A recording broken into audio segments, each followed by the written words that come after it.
নমস্কার, আমি পার্বণী। আমার নতুন আরও একটা ভ্লগে আপনাদের স্বাগত।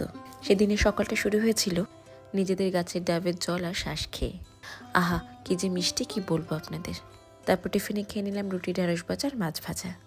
স্নান সেরে চলে গিয়েছিলাম আমার বাড়ির মনসা মাকে একটু দুধ কলা দিয়ে পুজো দিতে। একটা জিনিস দেখুন, আগের বছর বাবা নিজের হাতে গাছটা লাগিয়েছিল। 1 বছরের মধ্যে ছোট্ট আম গাছটাতে কত বোল ধরেছে দেখুন। দেখে আমার যে কি আনন্দ হচ্ছিল।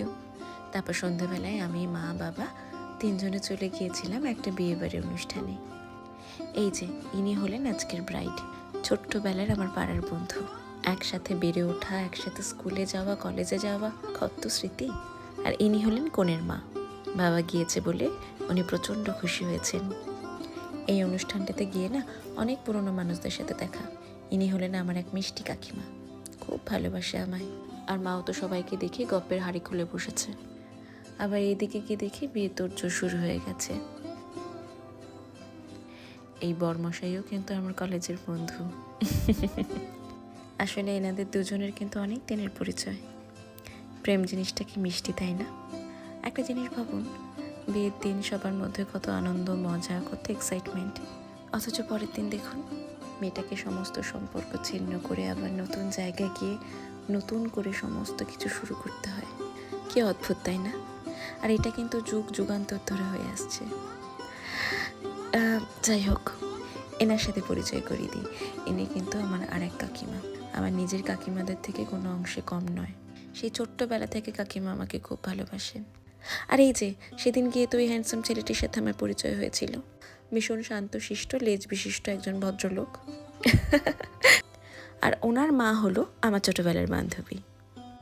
তারপরে চলে গেলাম একটু পেট পুজো করতে। মা আমার পাশে বসেছিল, কিন্তু আর সিট না থাকায় বাবাকে অন্যদিকে বসতে হয়েছিল। প্রথম পাতেই চলে এসেছিল পনিরের তরকারি আর বেবি নান। তারপরে ছিল মোড়ো ঘন্ট, জোরো জোরো আলু ভাজা। আর এইদিকে চলে এসেছিল বাগদা চিংড়ির মালাইকারি। এই খেতে খেতেই দেখি আমার বোন এসে হাজির। ইনি হলেন আমার মেজো কাকার মেয়ে। ওনাদের আগেই খাওয়া পর্ব শেষ হয়ে গিয়েছিল, তাই বাড়ি যাওয়ার আগে একবার দেখা করতে এসেছিল। তারপর চলে এসেছিল মাটন, চাটনি, পাঁপড়, মিষ্টি। মিষ্টি তো আমি খাই না। আমার আব্বাজান কি হ্যান্ডসাম, তাই না? এদিকে খাওয়া দাওয়া সেরে বিয়ের মণ্ডপে এসে দেখি মালা বদলের পালা শুরু হয়ে গেছে। বাড়ি ফেরার আগে মা আবার সবার সাথে একটু হ্যালো, হাই, বাই বাই করছিল। তারপর চলে গেলাম বাড়ি ফিরে ওই একটু ফটো টটো তুলছিলাম আর কি। আর দুঃখের কথা বলবেন না, কোনো অনুষ্ঠান বাড়িতে যাওয়ার আগে মা বাবা এত তাড়া দেয় যে ভালো করে দুটো ছবি তুলতে পারি না। তাই অগত্যা বাড়ি ফিরেই তুলতে হয়। আজ তবে ভিডিওটা এখানেই শেষ করলাম। জয় মা মনসা।